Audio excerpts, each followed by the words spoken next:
The sky is gray. The trees are empty. The leaves are dying.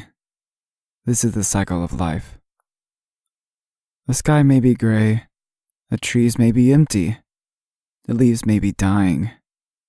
But it's only to survive the days of coldness. Your heart is gray. Your thoughts are empty. Your soul is dying. This is the cycle of life. Your heart may be gray. Your thoughts may be empty. Your soul may be dying. But it's only to survive the days of heartbreak. I stood in front of the class while tears invaded my vision and my heart shattered. Hold it together, Lucas. The teacher stood up, applauding. A few students remained in their seats, but most of them had found their feet and applauded too. It felt good. I felt relieved. I never thought my work was worth such acclaim, nor had I ever considered myself a poet, much less a talented one. It felt like I was just pretending, and yet they liked my words. Great job, Lucas, Mr. Davidson exclaimed, walking to the front of the class while I returned to my seat. Speak from the heart. Play with the words. Let your soul guide you, and you'll write magnificent poetry. There are no secrets. Mr. Davidson was around my age, an attractive man. His black frame glasses gave him a nerdy look.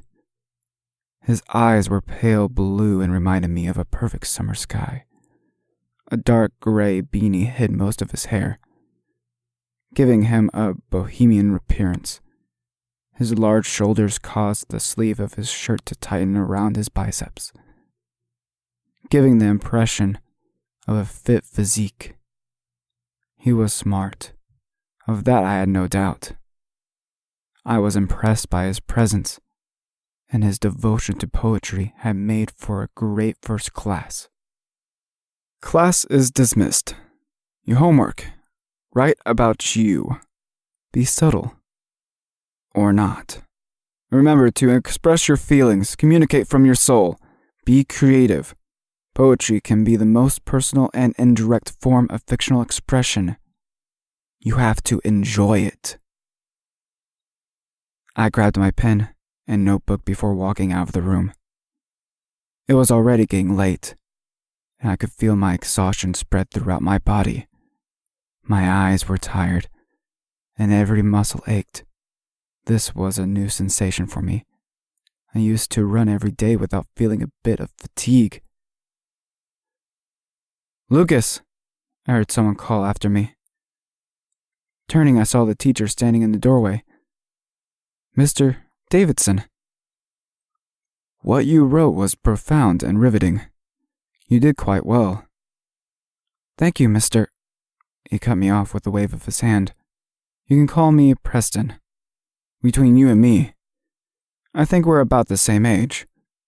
It would help with the awkwardness if you would just call me by my first name. I agree. We both laughed and our eyes connected. We talked for a few more minutes, but I could tell that he was trying to figure me out. Going through a rough breakup? He asked. Well, that was part of it. I didn't want to elaborate. Preston was my teacher, after all. Going through a rough time period. That should give him a better idea of the mess I was in. Well, you know what they say. Poetry can be the best form of therapy.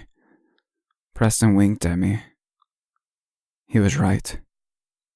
It was the main reason I was standing outside of his classroom.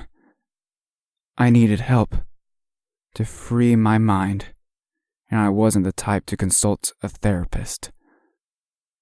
Poetry had been my best option, and so far, it'd been great. I have to agree with you again, Preston. That's why I'm here. He smiled and looked at his watch. What do you say we go across the street and grab a coffee?